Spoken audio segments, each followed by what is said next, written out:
we just went down the rabbit hole and watched every single bit of footage we could find on Borderlands Mr. Torgue's Arena of Badassery 2. Plus, every campaign page and image. If it existed, we saw it. Yeah, and I practically had to wrestle your phone away so you'd stop rewinding the boss fight clips. But that's what we do. No review copy for us, just every piece of info and footage devoured. Are you backing Borderlands or skipping? That's the real question. And apparently, the real challenge is not shouting, "Explosions!" every 5 seconds whenever Torgue shows up, but let's dive in. So here's what we're working with. Borderlands Mr. Torgue's Arena of Badassery 2 isn't just one product. It's a total buffet of expansions, all feeding off the Borderlands universe. The publisher actually blew past their funding goal in under 20 minutes and ended up with over $327,000 pledged, which tells you the fan base is hyped for more Pandora chaos.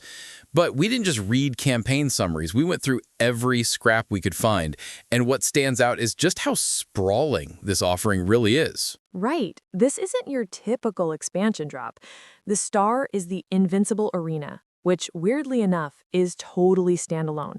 If you've never bought the base game, you can jump right into this one and throw down against what they're calling invincible bosses, 4 of them across a dozen scenarios. And you know what? From what the materials show, you get a mountain of stuff. 4 Vault Hunters, 4 massive raid bosses, over 100 game cards, more than 150 loot cards, and all the bits and tokens needed for night-long boss fights. But here's the twist. Every game, you have to have 4 Vault Hunters in play.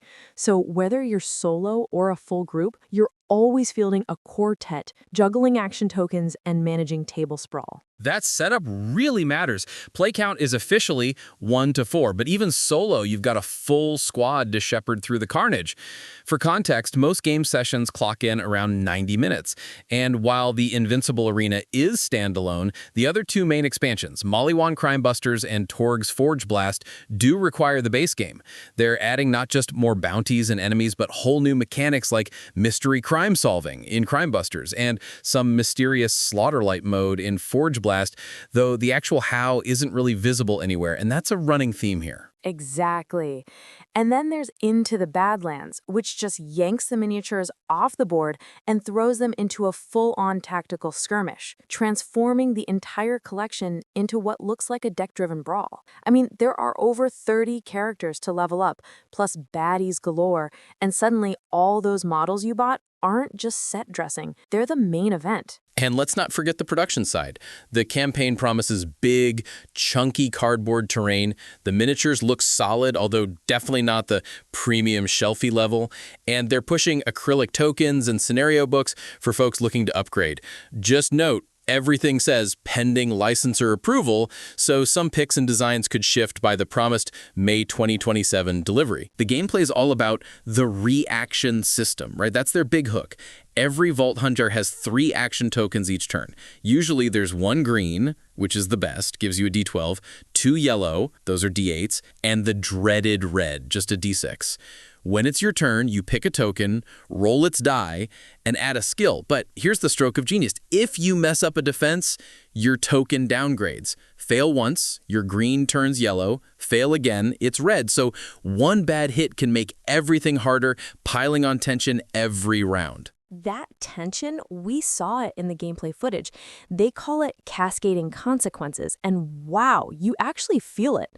Suddenly, your second turn moves are weaker, your best dice are gone, and when you're forced into a last resort D6 defense, the whole table sort of leans in, hoping for that saving roll. If you land it, your character might trigger a dramatic fight for your life comeback ability. The drama is real. The other big mechanic is the Spotlight token, a classic aggro system. Whoever's holding it gets all the enemy attention during the enemy phase. That means players actually strategize who should be tanking, who's close to dying, and sometimes you're frantically passing the Spotlight around to keep wounded Vault Hunters alive. And you noticed how passing that token creates these awesome moments of desperate teamwork. Sometimes you need your beefiest Vault Hunter to eat enemy attacks. Other times you just throw the squishiest one in as bait to scrape through another round. In the footage, those choices felt genuinely tense. Combat overall really flows. Declare actions, roll dice, try to survive, grab loot from defeated enemies, then face the merciless automated enemy deck. And because you're always fielding 4 hunters regardless of player count, solo and duo games turn into a mad juggling act. Honestly, we saw solo play shift the tone from wild chaos to more of a tactical puzzle. Victory is not just kill the boss. Mission objectives vary a lot. Sometimes you're blowing up objectives, sometimes defending till the round ends, or taking out certain enemy types. But the real kicker is even after you finish the goal, you have to survive one more enemy phase. That last stretch, we saw some very close calls in the campaign footage, barely limping across the finish line while enemies swarm. Though, let's be honest, once you crack the reaction system, the loop of pick a token, roll, resolve, repeat can risk feeling familiar. The big unknown is whether the expansions will change up the experience or just add more content to chew through, especially with these new mechanics like threats and feat explosions. Great names, but the actual how wasn't demonstrated anywhere. Okay, let's talk about what actually works here, because there's honestly a lot to respect in the sheer design ambition. First, integrating a standalone raid boss mode, just genius. It's perfect for new players who want to get a taste of big cinematic boss fights without buying the whole original setup. Think about it. For $85, you can dive into massive multi-stage brawls using just Invincible Arena, and everything we watched looked like you're getting a true full game experience. Absolutely. And from what the materials and campaign page showed, the sheer breadth of what you get is impressive. 4 big raid bosses, miniatures that are actually massive compared to the Vault Hunters, and a fat stack of scenario and loot cards. Footage of the card art looked like it was packed with Borderlands personality, not just a bland reskin, but real in-universe jokes and over-the-top upgrades. Even the tokens and board pieces had some punchy flavor. The modularity is a big plus too. Threats and feat explosions are supposed to be mix and match across any mission, which for us really sells the replay value. It's not just, here's one new mode, buy a campaign expansion and you get mechanics that plug into Invincible Arena, or vice versa. And let's be honest, being able to take all your miniatures and dive into a tactical skirmish in Badlands mode, if you're a collector, suddenly all those plastic heroes you've hoarded actually mean something. And there's the loot chest. Honestly, the publisher knows quality of life matters. Adding revised rulebooks, scenario books, custom acrylic markers, small touch, but it shows they're listening to player feedback from earlier campaigns. Watching those unboxings, the cardboard looks thick, tokens are meaty, and yes, the wound markers are actual acrylic, not just generic plastic. It feels like someone finally realized that players want combat to be both crunchy and satisfying to set up. The reaction system itself delivers real meat, too. The footage we saw was full of those jaw-clenching, dice-rolling moments where one lucky defense roll totally flips the script. Players have to talk through every move. Who takes the hit? Who burns the green die? Who risks the red? That spotlight mechanic especially, man, it generates so much table banter and strategic hemming and hawing. And the community confidence. This isn't a campaign limping to its goal. It rocketed to $327,000. That kind of rapid trust means something, and you could feel the hype in online gameplay sessions and chat rooms. And can we just pause to say, thank you, campaign team, for letting us use all our old content. Veterans don't have to rebuy the core collection. They can plug in any expansion that appeals. That's just respect for the fan base. The card art, too. Like you pointed out, it's not just functional, it oozes Borderlands snark and style. Even the enemy and boss models looked packed with personality from the screenshots we stalked. Now, before we get too carried away, there are a few things that just didn't land for us. And let's start with the biggest, the demonstration gap. The campaign is basically selling everyone on incredible new modes and wild raid bosses, but there's no real gameplay footage to show how any of it actually works. Nothing for raid bosses, nothing for the new mystery mechanics, nothing concrete about Slaughterlight, and the whole skirmish mode totally unshown. It's all promises and prototype materials. Right, and that transparency gap is rough. If you're dropping $85 to $650, You want some evidence beyond concept art and designer descriptions.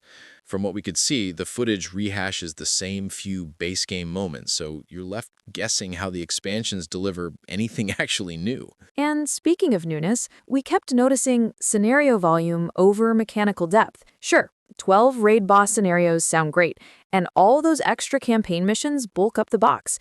But if the core loop doesn't change, you're at real risk of repetition. Some play sessions genuinely looked like they were running on autopilot. Pick token, roll, resolve, loot, enemy phase, repeat. The chaos is fun, but once that rhythm sinks in, it gets formulaic. Plus, rules complexity is no joke. Every session we observed had players thumbing through the rulebook for keywords, turn structures, triggers, no sign of handy quick reference sheets. Now add 4 game modes, all these expansions, and still no demoed rulebooks or how-to-play vids.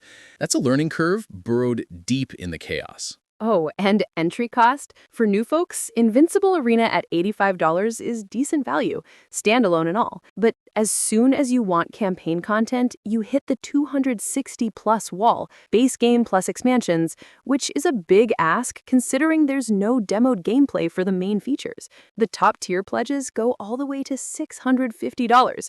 With 2.5 years till delivery and every design pending licensor approval, you could end up with a very different product from what was hyped. And downtime. When it's 4 players, the system runs pretty well, since you've only got 1 Vault Hunter and table chatter keeps everyone involved. But once you hit 2 or 3 players, you're now managing multiple characters, tracking way too many tokens, cards, and upgrades. It feels less wild and a lot more like choreographing a puzzle on the table. Solo, from the footage, it honestly skews into pure efficiency, tactical optimization over the kind of chaos you want from Borderlands. We have to mention, for all the content volume, the replayability is strictly content-driven, not system-driven. Once you've seen what's in the box, played out the main scenario beats, there's not much emergent tactical variety left. The thrill is in discovering new content, not in uncovering new combos or strategies. If you want repeated, open-ended decision spaces, that's not what's happening here. So where does this land for us? Here's the thing. Thinking about all the hype, the wild dice moments, and the table banter, I want to love this. But weighing it all up, the lack of transparency on new mechanics and modes is a serious setback. I'm right there with you. The foundation is extremely solid. A real 6.5 out of 10 for me. When it works, it's so much fun, and you can sense the heart behind the modular designs and the respect for experienced players.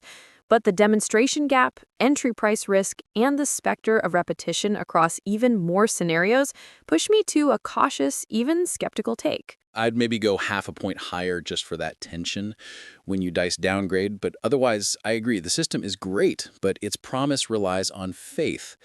If you're comfortable with prototype evidence and community buzz and you trust Monster Fight Club to deliver, you'll probably have a great time. But for us, I just can't go higher than a 7 with this much unproven on the table. Agreed. So we're basically in the same ballpark. Liked what we saw, but needed way more clarity before declaring it an essential.